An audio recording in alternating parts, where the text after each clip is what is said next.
The silver-skinned young Vidali female stared at her reflection in the cracked mirror, her iridescent eyes filled with unused tears. Hannah's hands trembled as she adjusted her worn uniform, preparing for another day at the food processing plant. The meager wages weren't enough. They had never been enough, but it was all she could do to help her family survive. Outside their cramped apartment in the lower levels of New Seoul Station, the constant hum of machinery and distant sounds of ships docking created a dreary backdrop to their lives. The station, once a symbol of interstellar cooperation, had become a haven for those who had fallen through the cracks of galactic society. Hannah's mother lay in the next room, her breathing labored despite the outdated medical unit that recycled her air. The illness had started slowly, first with fatigue, then the coughing, and finally the deterioration that left her bedridden. The doctors called it stellar decay syndrome, a condition that affected Vidali, who spent too long in artificial environments without proper radiation shielding. The treatment existed, but it might as well have been on the other side of the galaxy for all their ability to afford it. Hannah, her father's voice called softly. The collection notices came again. She turned to face him, noting how his once proud posture had become stooped, his silvery skin dulled by stress and worry. Tam, once a respected merchant who traded in rare minerals, now worked loading cargo ships for whatever they would pay. His hands, once adorned with the rings of a successful trader, were bare and calloused. "How much this time?" Hannah asked, though she already knew it would be too much. 30,000 credits, he whispered, the words hanging heavy in the stale air. "The medical center won't extend our credit any further. They're threatening to remove the life support unit if we don't make a payment by the end of the cycle." Hannah's heart clenched. Without the unit, her mother wouldn't survive a standard week. They had already sold everything of value. Her father's trading licenses, her mother's ancestral jewelry, even the education credits Hannah had been saving for university. The food processing plant paid her 5 credits an hour, barely enough to cover their basic needs, let alone the mounting medical debt. The door chime sounded, making them both jump. Visitors were rare in the lower levels, and rarely brought good news. Tam moved to answer it, his movements cautious. The figure in the doorway was tall and elegant, dressed in the sleek corporate style of the upper levels. His skin was the deep blue of the Centaurian race, and his smile was practiced and perfect. "Good morning," he said, his translator rendering his words in flawless standard. "I represent Stellar Entertainment Holdings. May I come in?" Hannah watched as her father's shoulders tensed, but he stepped aside. In their small living space, the corporate representative seemed even more out of place, his expensive suit a stark contrast to their worn furnishings. "I'll be direct," the representative continued, producing a holopad. "Our company has been monitoring your situation. We have a proposition that could solve all your financial troubles." Hannah felt a chill despite the room's warmth. Stellar Entertainment Holdings. Everyone knew about them, though no one spoke of them directly. They operated throughout the galaxy, their entertainment venues catering to the wealthy and powerful. But there were whispers about their other businesses, about the desperate souls who signed away their futures for quick credits. "We're prepared to offer a substantial advance payment," the representative continued, his eyes fixing on Hannah. "Enough to cover all your medical debt and ensure your mother receives the best care available. In return, we require a 5-year contract of exclusive services from your daughter." The room seemed to spin. Hannah knew what exclusive services meant.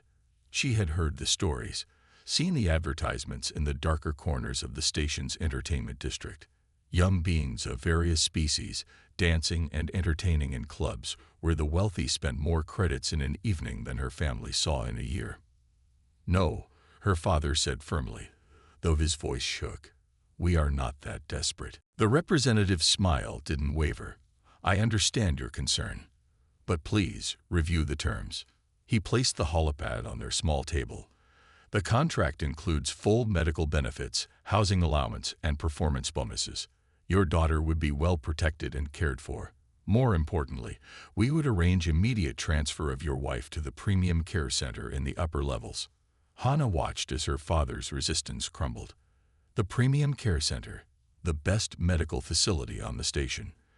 The place where the wealthy went to be cured, not just treated. From the bedroom came the sound of her mother's coughing, harsh and wet. The medical unit beeped in warning, its recyclers struggling to keep up. "I'll do it," Hannah said, her voice stronger than she felt. Both men turned to look at her. "Hannah." "No," her father began, but she cut him off. "We have no choice, father. Mother will die without proper treatment. I can't let that happen." She turned to the representative. "I'll sign the contract." The Centaurian's smile widened, showing perfect teeth. "Excellent choice, my dear. You'll find our terms most generous." He tapped the holopad, bringing up the contract details. "Just place your hand here for genetic verification." As Hannah stepped forward, her father caught her arm. "Please," he begged. "There must be another way." But they both knew there wasn't. The lower levels of New Seoul Station offered no escape from poverty, no miracle cures, no sudden windfalls. There was only survival, and the choices one made to ensure it. Hannah placed her hand on the holopad. The scanner read her genetic code, and her name appeared in glowing letters. With one more touch, she signed away 5 years of her life. "Welcome to the Stellar Entertainment family," the representative said smoothly. "A transport will arrive tomorrow morning to take you to our processing center. Pack lightly. We'll provide everything you need." As he left, Hannah stood frozen, the reality of what she had done settling over her like a heavy cloak. Her father had slumped into a chair, his face buried in his hands. From the bedroom, her mother's breathing seemed easier, as if somehow knowing help was finally coming. But Hannah felt nothing but emptiness, her future stretching before her like a dark corridor with no end in sight. Tomorrow, she would leave this life behind. Tomorrow, she would become something else, someone else. But tonight, she would hold her mother's hand and pretend that the price of survival wasn't quite so steep.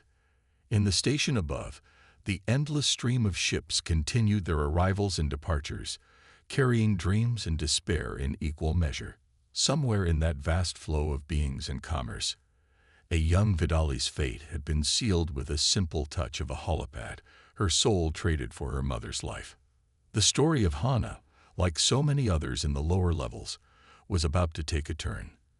Whether toward salvation or damnation remained to be seen, but one thing was certain: there would be no going back to the simple life she had known before this day. The processing center gleamed with artificial perfection, its white walls and bright lights creating an illusion of cleanliness that made Hannah's skin crawl. She stood in line with 12 others, different species, different stories, all wearing the same blank expression. The silver shimmer of her Vidali skin drew lingering glances from the corporate handlers who moved between the lines, checking documents and scanning identification chips. "Next," called the bored voice. Hannah stepped forward, her few belongings clutched in a small bag. The processing officer was a Terran female with augmented eyes that glowed faintly blue as they scanned Hannah's documents. "Contract type, cultural performer," the officer read aloud. "Initial term, 5 standard years. Medical coverage extension. Immediate family." She looked up at Hannah. "Confirm your understanding that this contract is binding and non-negotiable after the grace period of 48 hours. "I understand," Hannah replied, her voice barely a whisper. She thought of her mother, already transferred to the premium care center. The messages she'd received spoke of immediate improvement, of hope for a full recovery. The price seemed almost worth it. Almost. "Proceed to medical screening," the officer said, stamping the documents with practiced efficiency. Section C, Room 12. The medical screening room was colder than the hallway. A Meridian doctor with scaled skin directed Hannah to undress and stand in the scanning chamber. The blue light washed over her body, recording every detail. "Excellent physical condition," the doctor muttered, reviewing the results. No genetic defects, healthy reproductive system, optimal age range. He spoke as if Hannah wasn't there, as if she were livestock being appraised for market. Next came the enhancement consultation. A chirpy corporate representative with two perfect features discussed options for maximizing her appeal. Hannah listened numbly as they detailed genetic modifications, cosmetic procedures, and behavioral conditioning programs. "We'll start with the basics," the representative said. "Pheromone enhancement, minor structural adjustments to increase flexibility, and the standard pleasure response package. All very routine." Hannah's stomach turned, but she nodded. The contract gave them the right to modify her body as they saw fit. Her consent was a formality, nothing more. The days stretched endlessly. More forms, more scans, more consultations. They took samples of her hair, skin, and blood. They measured her vocal range and tested her coordination. They evaluated her emotional responses and psychological resilience. Finally, they led her to her temporary quarters, a small, sterile room with a single bed and a window looking out at nothing but the station's metal walls. Hannah sat on the edge of the bed, finally alone with her thoughts. The door chimed, interrupting her brooding. "Evening meal service," announced a mechanical voice. A service drone rolled in, delivering a tray of carefully balanced nutrients. As Hannah picked at the bland food, she noticed a small light blinking on her room's communication panel. "You have one pending message," the room's system announced. "Security clearance. Interstellar Rights Commission. Accept or decline." Hannah frowned. The IRC was supposed to monitor working conditions throughout the galaxy, but they rarely intervened in corporate contracts. Still, curiosity won out. "Accept," she said. The screen flickered to life, showing a human male with kind eyes and a serious expression. "Greetings," he said. "I'm Jin-Ho from the IRC's Labor Division. I'm conducting a routine review of recent contract signings. Would you be willing to answer a few questions about your recruitment process?" Something in his tone made Hannah hesitate. The corporate handlers had warned about unauthorized communications, but this was an official IRC channel. They couldn't forbid that, could they? "What kind of questions?" she asked cautiously. "Standard procedure," Jin-Ho replied. "Were you given the full 48-hour consideration period? Did you receive independent legal counsel? Were all contract terms explained in your native language?" Hannah's heart raced. She hadn't received any of those things. The corporate representative had rushed the signing, insisting her mother's transfer couldn't begin until the contract was finalized. "I am not sure I should discuss this," she said quietly. Jin-Ho's expression softened. "I understand. Know that the IRC has a secure communication channel if you ever need to report contract violations or abuse. Your safety and rights matter, regardless of what any contract says." The screen went dark, leaving Hannah with an uncomfortable realization. She had been so focused on saving her mother that she hadn't questioned the contract's legality. Now it was too late. Or was it? Her thoughts were interrupted by another chime. This time, a corporate handler entered, the same Centaurian who had visited her home. "Excellent news," he said, his perfect smile unchanged. "Your enhancement procedures have been scheduled for tomorrow morning. After that, you'll begin your orientation at the Golden Lotus." The Golden Lotus, one of Stellar Entertainment's most exclusive venues. Hannah had seen the advertisements, exotic dancers and companions catering to the galaxy's elite. She had known this was coming, but the reality of it hit her like a physical blow. "Remember," the handler continued, "your family's medical care depends on your full cooperation. We wouldn't want any complications to arise with your mother's treatment." The threat was clear. Hannah nodded, her voice trapped in her throat. "Rest well," he said, leaving her alone again. "Tomorrow, your new life begins." Hannah lay on the bed, staring at the ceiling. Somewhere above, her mother was receiving the care she desperately needed. Somewhere below, her father was probably lying awake too, wondering if they had made the right choice. The IRC message played in her mind. There were supposed to be protections, procedures, rights. But what good were rights when your mother's life hung in the balance? What good were laws when corporations held all the power? As sleep finally claimed her, Hannah dreamed of silver skin turned to chains, of dancing for shadows with hungry eyes, of a kind-faced human asking questions she was afraid to answer. In her dreams, she was falling through endless darkness, and no one was there to catch her. The next morning would bring the first of many changes to her body and mind, but for now, in the quiet darkness of her room, Hannah was still herself, still the daughter who sacrificed everything for her family, still the young woman who dreamed of a different life, still someone who hoped that somewhere in the vast galaxy there might be a way out of this gilded cage. Tomorrow would come soon enough, bringing with it the reality of her contract. But tonight, she held on to the memory of who she was, knowing that soon, that person might cease to exist altogether. Above her, New Sewell Station continued its eternal spin, indifferent to the small dramas playing out within its walls. And somewhere in its maze of offices, a human named Jin-Ho was reviewing her file, seeing patterns in the darkness that Hannah couldn't yet recognize. Jin-Ho stared at the holographic display floating above his desk, his eyes burning from hours of reviewing contracts and permits. Something about the Stellar Entertainment Holdings files didn't add up. The timestamps on Hannah's processing documents showed her contract had been signed and finalized in less than 2 hours, impossible if proper procedures had been followed. He pulled up another file, comparing it to Hannah's case. 3 more Vidali females, all from the lower levels, all with families facing medical debt. The pattern was becoming clear, but proving corporate wrongdoing would require more than suspicions. "You're still here." A voice interrupted his thoughts. Minji, his fellow investigator, leaned against his office doorway. "It's well past shift end." "Look at this," Jin-Ho said, gesturing to the floating data. All these contracts were rushed through processing. No waiting period, no legal consultation, no translation services. And look at the medical modification orders. They're dated before the contracts were even signed. Minji frowned, moving closer to examine the documents. "That's illegal. But you know how these corporations operate. They'll claim clerical errors, pay a fine, and continue business as usual." "Not this time," Jin-Ho said firmly. "I'm requesting an in-person inspection of their facility.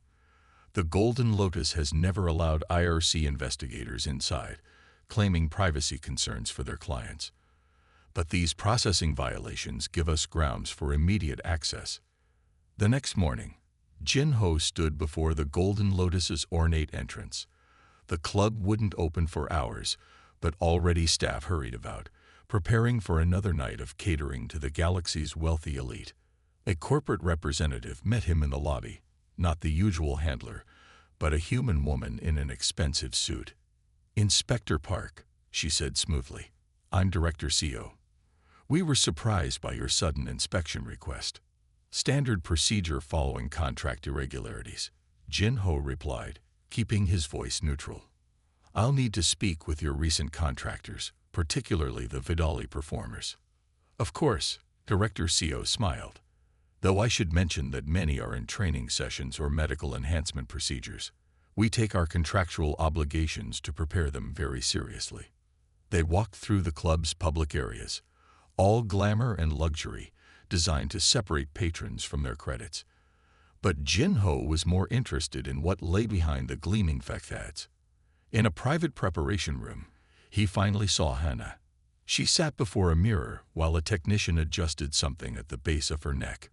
Her silver skin seemed to shimmer more intensely than before, likely due to genetic enhancements. "This contractor is unavailable for questioning," Director CO said quickly. "She's undergoing sensitive calibrations for tonight's performance." But Jin-Ho had already noticed the vacant look in Hannah's eyes, the way she barely seemed to register their presence. "What type of calibrations?" he asked sharply. "Standard mood stabilizers and pleasure response enhancement, all within contract specifications," the technician replied before Director CO could stop him. Jin-Ho made a note on his datapad. Mood stabilizers were restricted substances, requiring separate consent forms and medical oversight. He doubted those forms existed.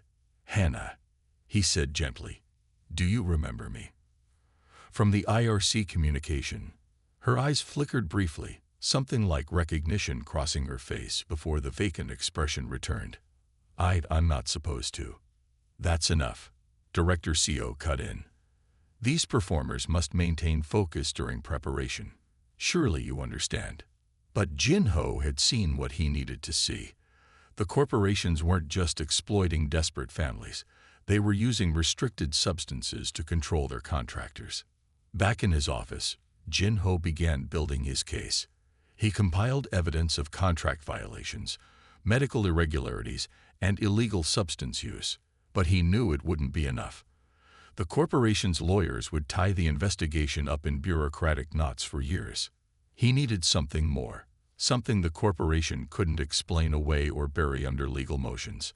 A message notification blinked on his screen. Anonymous sender, encrypted channel. Jin-Ho ran security scans before opening it. The message was brief. Storage Level B, Section 12. Follow the money. Jin-Ho traced the station's architectural plans. Storage Level B housed the Golden Lotus's financial records, physical copies kept separate from the network as a security measure. If he could access those, "You're going to get yourself killed," Min-ji said when he shared his plan. "Or worse, fired." "I need you to run interference," Jin-Ho replied. "Keep their security occupied with official requests. I just need 30 minutes. That night, while the club pulsed with music and light above, Jin-Ho made his way through maintenance corridors to Storage Level B. His IRC credentials got him past the first security checkpoint, but Section 12 required additional clearance. He was about to attempt bypassing the lock when the door slid open. A cleaning drone emerged, and Jin-Ho barely managed to slip inside before it closed again. The records room was vast, filled with rows of data crystals. Jin-Ho worked quickly, scanning labels until he found recent transactions. He copied everything he could, heart pounding with each passing minute. A sound at the door made him freeze. Footsteps approached, then passed. Jin-Ho let out a breath he hadn't realized he was holding. Back in the safety of his office, the data revealed exactly what he'd suspected. The corporation wasn't just running entertainment venues. They were laundering money through a network of shell companies. The contracts, the performers, the clubs, all of it was a front for something much bigger. Most importantly, he found evidence that they were bribing medical facilities to inflate treatment costs, creating the very debts they used to pressure families into signing contracts. "This is bigger than we thought," Min-ji said, reviewing his findings. "We'll need backup. Serious backup." Jin-Ho nodded, already composing messages to IRC headquarters. But his thoughts kept returning to Hannah's vacant eyes, to the other performers trapped in gilded cages.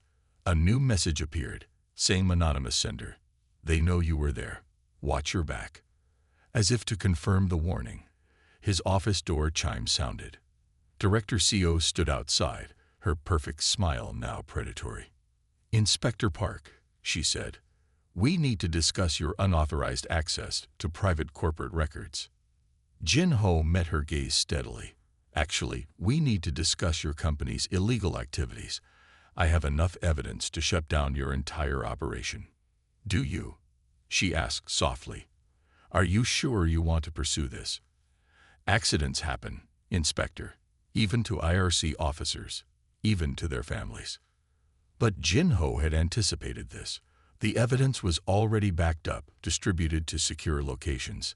There was no going back now. "Threaten me all you want," he said, "but your time is running out. The IRC takes corruption very seriously, and I've just proven you've been corrupting the entire system." He watched her smile fade, replaced by something harder and colder. The game was changing, and they both knew it. The question was, who would make the next move, and what would it cost? In a preparation room far above them, Hannah felt a moment of clarity pierce through her chemically induced haze. She remembered the inspector's kind eyes, his careful questions.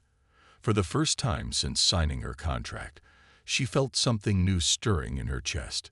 Hope.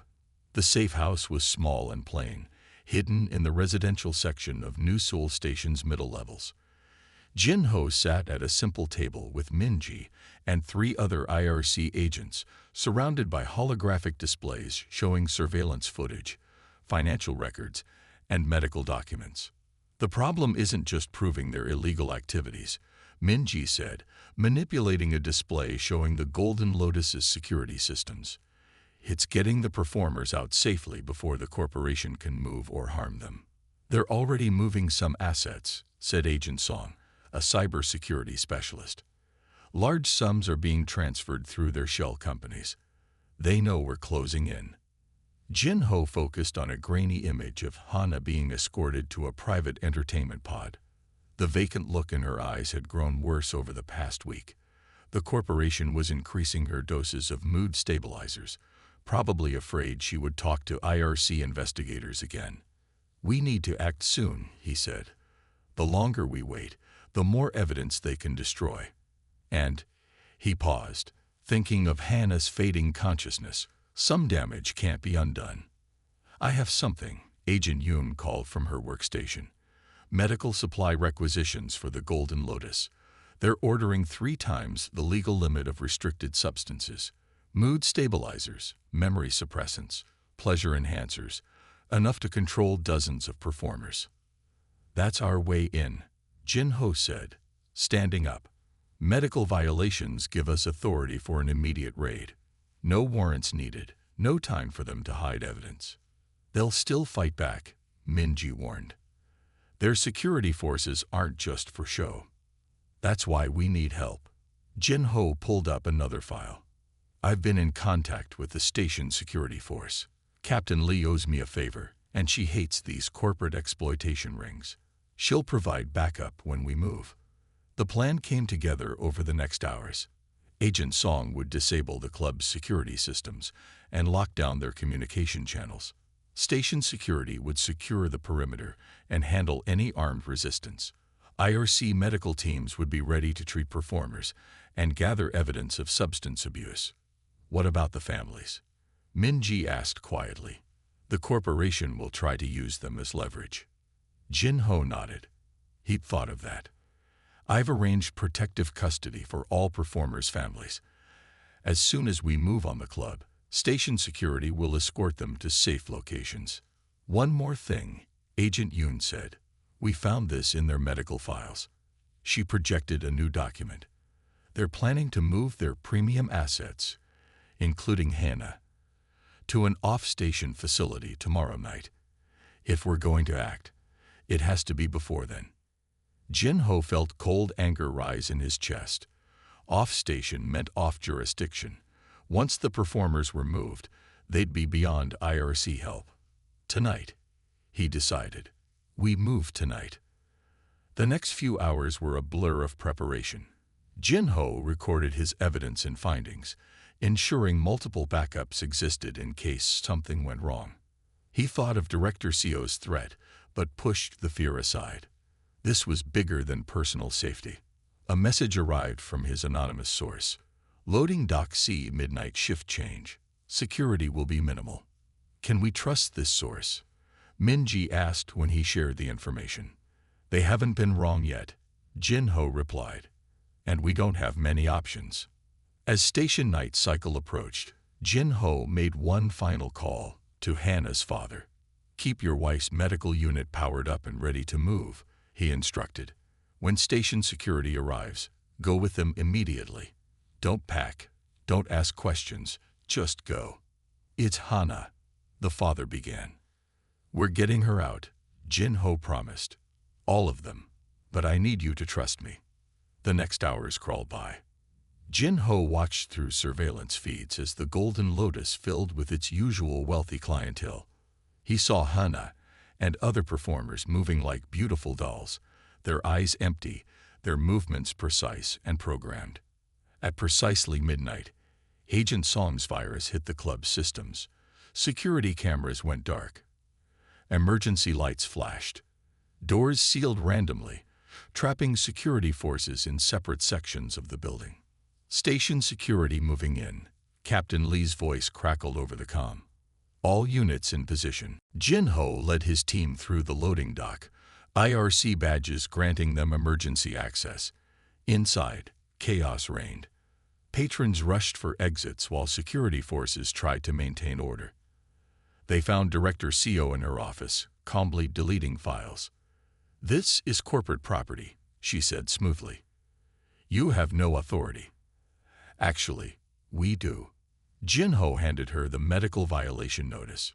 "Your operation is shut down, Director, and you're under arrest for trafficking, illegal substance distribution, and corporate fraud." While station security handled the arrests, Jin-Ho and Min-ji headed for the preparation rooms. They found Hannah and other performers in various states of chemical sedation. "Medical team, we need detox units here now," Min-ji called into her comm. Hannah blinked slowly as Jin-Ho disconnected the drug delivery device from her neck. You came," she whispered. "I promised I would help," he said gently. "Your family is safe. You're free now." As medical teams worked to stabilize the performers, Jin-Ho received another message from his anonymous source. "Check the private safes in the premium suites. More evidence there." The safes yielded everything they needed: transaction records, blackmail material, lists of corrupt officials. The corporation's entire network of exploitation laid bare. Hours later, as station morning cycle began, Jin-Ho watched from the medical center as Hannah reunited with her parents. The vacant look was fading as the drugs left her system, replaced by tears of relief and joy. "What happens now?" Min-ji asked, standing beside him. "Now we make sure this never happens again," Jin-Ho replied. "We have enough evidence to change station laws, to implement real protections for vulnerable families. And the corporation, they won't recover from this. Their entire operation is exposed. Other stations are already launching their own investigations." As he spoke, Jin-Ho received one final anonymous message. "Thank you for helping them. Some of us couldn't be saved, but you saved them." He looked at Hannah, now wrapped in her father's embrace, while medical staff examined her mother's improving condition. The corporation had tried to break her spirit, to turn her into just another asset, but they had failed. Sometimes, Jin-Ho reflected, justice wasn't about grand gestures or dramatic confrontations. Sometimes it was about careful planning, about building evidence piece by piece, about having the courage to act when the moment came. And sometimes it was about remembering that behind every file, every case, every investigation, there were real people fighting to reclaim their lives and their dignity. The night's operation was over, but the real work was just beginning. There would be trials, testimonies, new laws to draft. But looking at Hannah and the other survivors, Jin-Ho knew it was worth every risk, every late night, every threat. Because in the end, justice wasn't just about punishing the guilty. It was about protecting the innocent and giving hope to those who had lost everything except their will to survive. Alarms blared through the medical center as Hannah struggled to focus through the fading haze of drugs. Red emergency lights pulsed in rhythm with her racing heart. Something had gone wrong. Very wrong. "We need to move now." Jin-Ho's voice cut through the chaos. He appeared at her bedside, his usual calm demeanor replaced by urgent intensity. "The corporation's private security forces are trying to retake the building." The sound of weapons fire echoed from somewhere below. Hannah tried to stand, but her legs felt weak, her mind still clouded from the chemical cocktail the club had kept her under. Jin-Ho caught her arm as she stumbled. "Station security's defenses are holding at the main entrance," Min-ji reported, rushing into the room. "But they've got ships docking at the emergency ports. More forces coming in." Several other rescued performers huddled in corners, their silver Vidali skin reflecting the pulsing red lights. Some were still too drugged to fully comprehend what was happening. Medical staff worked quickly to disconnect monitoring equipment and prepare the patients for evacuation. The corporate forces have override codes for the security systems. Agent Song's voice crackled over Jinho's communicator. They're bypassing our lockdowns. You have maybe 10 minutes before they reach your level. Hannah heard the fear in the agent's voice. This wasn't how the rescue was supposed to go. The corporation was fighting back harder than anyone had expected, unwilling to let their profitable assets slip away. "Where are my parents?" Hannah asked, her voice hoarse. The drugs were wearing off faster now, fear burning through the artificial calm. "Safe," Jinho assured her, "already evacuated to a secure location. But we need to get you there too." He turned to Minji. "The maintenance tunnels. Do we still have access?" Minji checked her datapad. "Lower access is cut off, but the upper maintenance shaft is clear. It'll be tight with this many people." Another explosion rocked the building. Closer this time. Hannah could hear shouts and running feet in the corridor outside. "Everyone who can walk, help those who can't," Jinho ordered. "Follow Minji. Don't stop for anything." They moved as quickly as possible through the medical center's back corridors. Hannah supported another Vidali female whose legs kept giving out. Behind them, the sounds of fighting grew louder. Minji led them to a service door hidden behind medical supply cabinets. The maintenance shaft beyond was narrow and dimly lit, designed for repair drones rather than people. "Up," Minji directed, pointing to the ladder that disappeared into darkness above. 20 levels to the safe zone. Station security will meet us there." Hannah helped her fellow performers start climbing. One by one, the rescued workers ascended into the shaft. Some were crying silently, others moved with mechanical precision, their drugged minds unable to process the danger. "They're breaching the medical center." Agent Song's warning came just as Hannah reached the ladder. "Multiple entry points.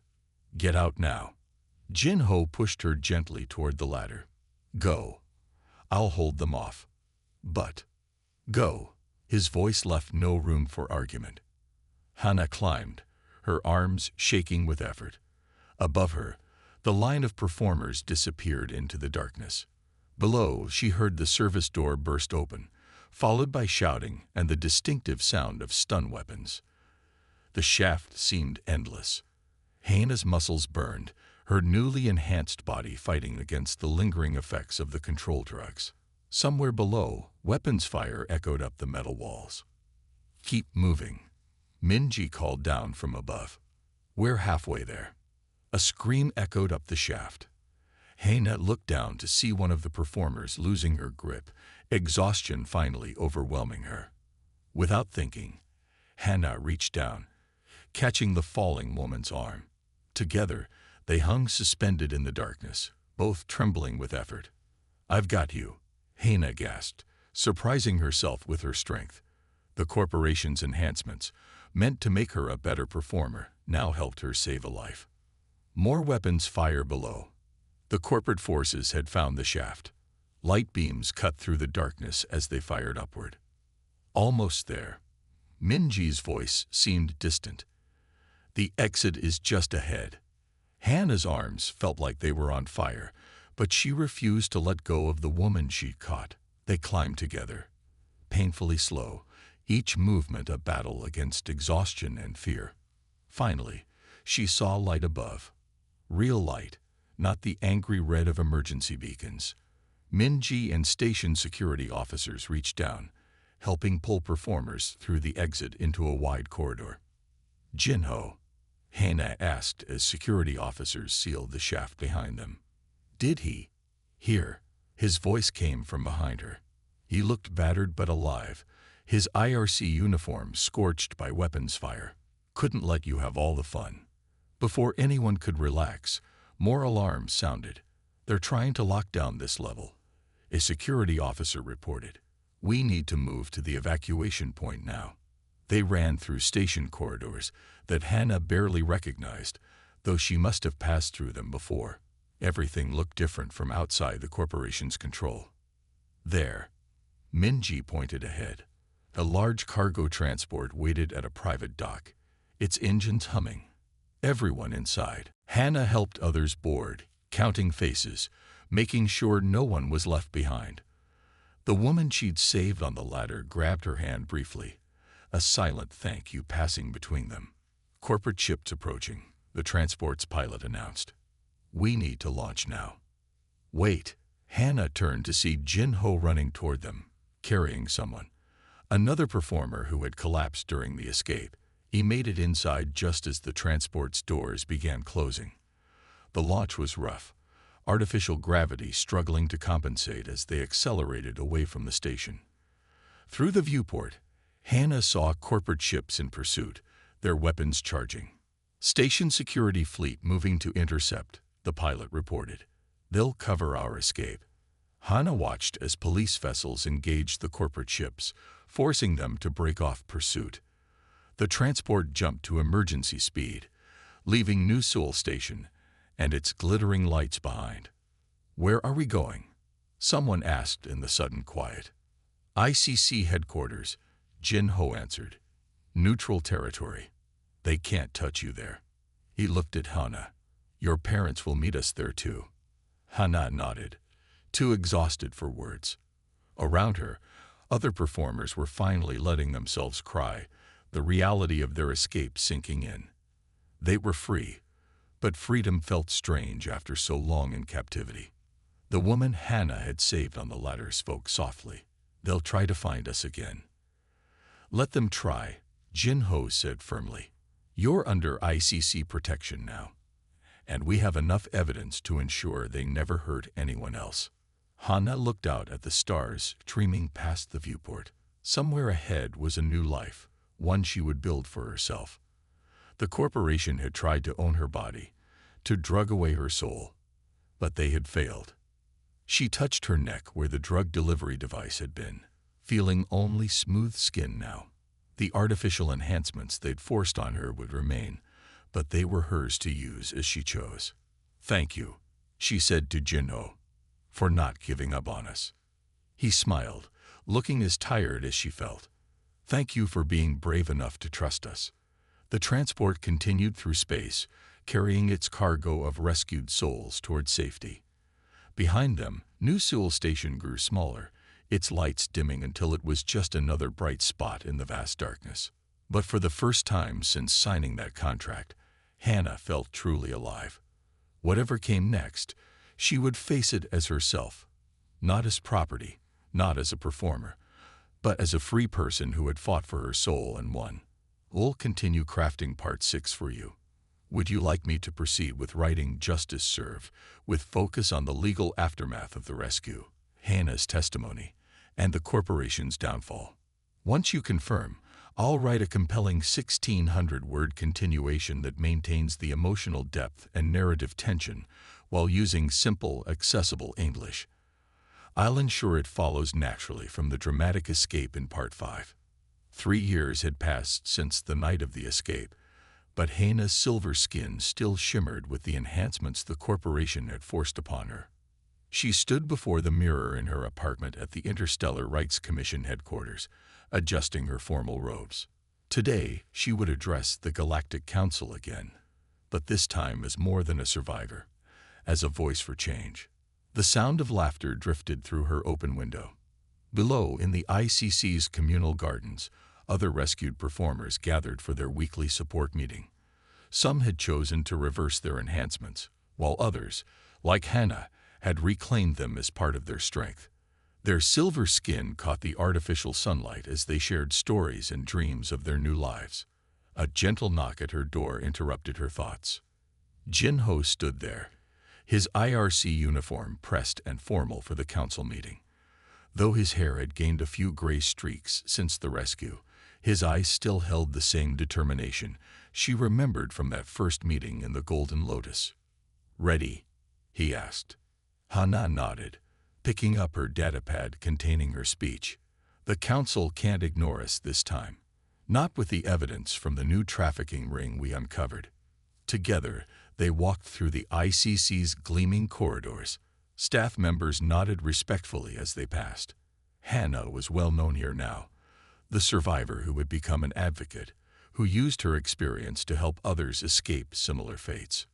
"Your parents arrived safely," Jin-ho said as they entered the transport that would take them to the council chambers.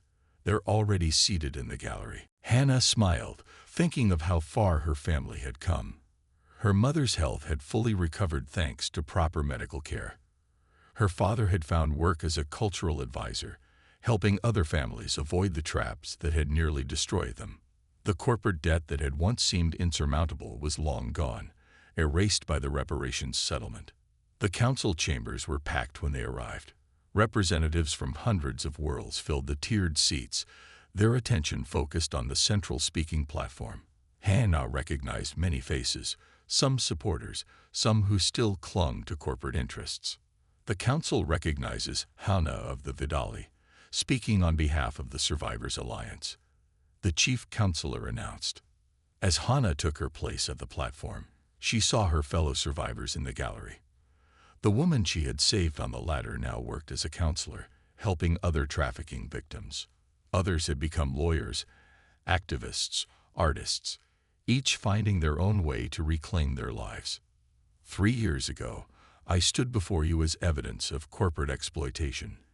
Hannah began, her voice clear and strong.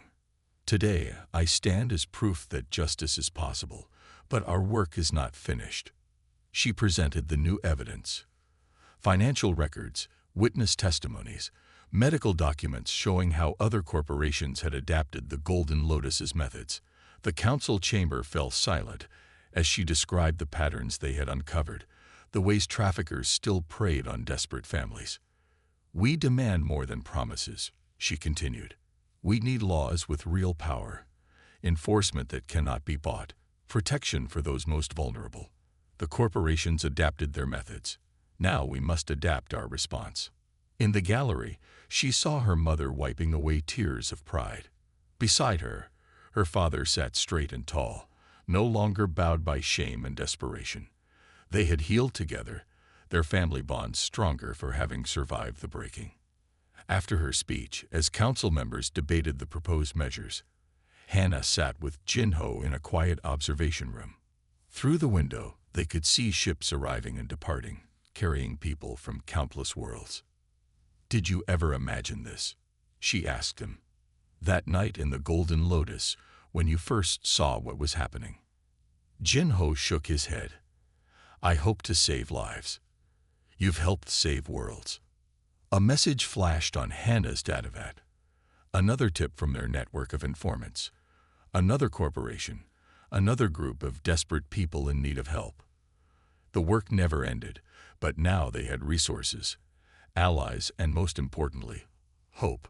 The council is ready to vote, an aide announced. They returned to the chamber just as the chief counselor called for decision. One by one, the representatives cast their votes. Hannah held her breath, counting the numbers. They needed a 2/3 majority for the new protections to pass. The final tally appeared on the giant display screen. The chamber erupted in cheers. The measures had passed by a wide margin. Stronger laws, better enforcement, real protection for vulnerable families. Later that evening, Hannah stood in the ICC's Memorial Garden. A wall of names remembered those who hadn't survived corporate exploitation, while a fountain of silver water represented hope and renewal. She touched the cool liquid, watching it reflect the starlight. We did it, a voice said behind her. The woman from the ladder, now her closest friend, joined her by the fountain. Though you know they'll try to find ways around the new laws. And we'll be ready, Hannah replied. We're not afraid anymore. That night, in her apartment, Hannah wrote in her journal, not the forced performance logs of her captivity, but her own words, her own thoughts. She wrote about healing, about justice, about the ongoing fight for dignity. She wrote about silver skin and strength, about darkness and light, about the power of refusing to be broken. Tomorrow would bring new challenges. More survivors would need help, more traffickers would need to be stopped, more laws would need to be changed. But Hannah was ready. They all were. The silver shimmer of her skin caught the light as she closed her journal. Once it had been a mark of ownership, forced upon her by those who sought to control her. Now it was a badge of survival, a reminder that even the deepest wounds could heal, that what was meant to break you could become your strength. Outside her window, the endless dance of ships continued, each one carrying its own stories of struggle and hope. Somewhere out there, others still waited for rescue, for justice, for a chance at new beginnings. And Hannah would be there, helping them find their way home, just as others had helped her find hers. Era's crown glowed with approval. Now you're thinking like both a human and an Aetherian, which, coincidentally, is exactly what our peoples need right now. As night fell fully, they sat together in the Garden of Mistakes, surrounded by the beautiful chaos of their combined influence on the crystal world. Tomorrow would bring more diplomatic challenges, more cultural misunderstandings to navigate, more patterns to break and rebuild. But for now, they had found understanding in their differences, harmony in their discord, and possibility in their imperfections. The crystal birds sang their impossible songs above them, proof that sometimes the most beautiful patterns are the ones that break all the rules. The day of the royal wedding dawned with both of Aetheria Prime's moons still visible in the morning sky. The crystal spires of the palace sang with anticipation, their harmonies a complex blend of traditional Aetherian songs and earth melodies. Inside his preparation chamber, Daho stood before a mirror, trying to make sense of his ceremonial attire. "Stop fidgeting," Minister Rin scolded, adjusting the crystal components of his formal wear. "These are living crystals. They respond to your emotions. Your nervousness is making them change color." Indeed, the crystalline elements of his outfit were shifting between shades of blue and green, reflecting his anxious state. After 3 months of preparation, the day had finally arrived. "I still can't believe this is happening," he said, watching as another crystal changed from azure to emerald. "A year ago, I was a junior diplomat who couldn't even perform a proper greeting. And now you're about to become the first human Aetherian royal consort in history." Rin's crown sparkled with amusement. The universe has a strange sense of humor. The ceremony would combine both Earth and Aetherian traditions, something never attempted before.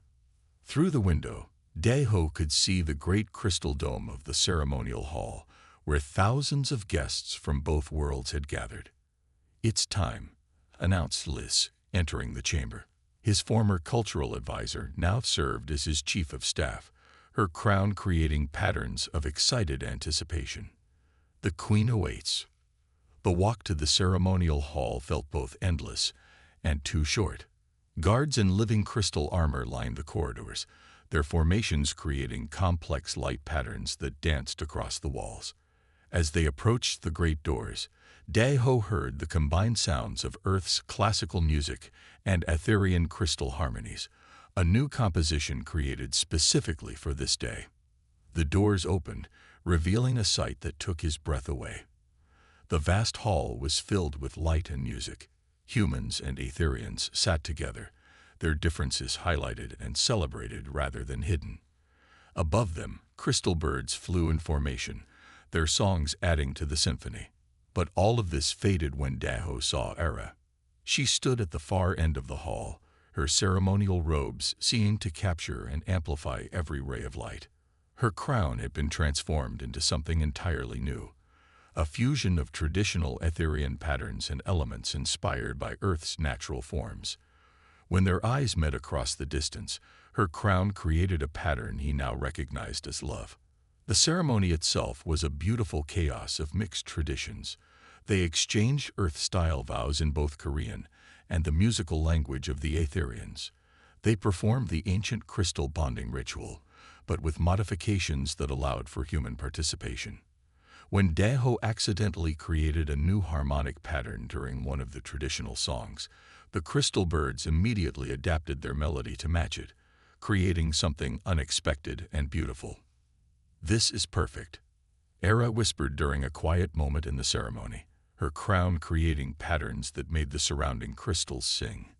Not despite the mistakes, but because of them. The formal joining of their hands created a resonance that spread through the entire palace, causing every crystal to glow with new colors. The human guests gasped in wonder, while the Aetherians' crowns flickered with amazement. Such a reaction was unprecedented. Minister Rin, who was conducting the ceremony, smiled knowingly. Perhaps, she announced to the gathered crowd, this is what the ancient texts meant when they spoke of harmonies yet undiscovered, the joining of different melodies to create new songs. After the ceremony came the celebrations. Humans attempted Aetherian dances, while the Aetherians tried Earth's traditional moves, creating hybrid styles that shouldn't have worked but somehow did. The crystal birds above them incorporated both worlds' music into their songs, their voices carrying the promise of something new being born. Late in the evening, Daho and Era escaped to their special garden, the one that had grown from their mistakes.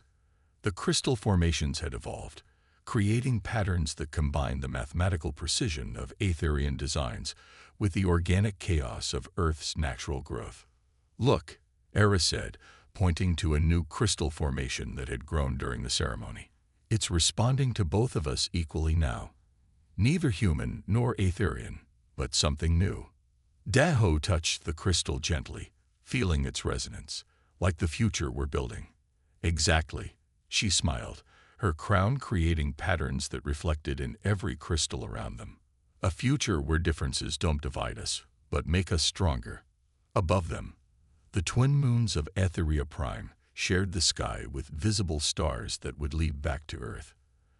The crystal birds sang their impossible songs, carrying notes from both worlds in perfect harmony.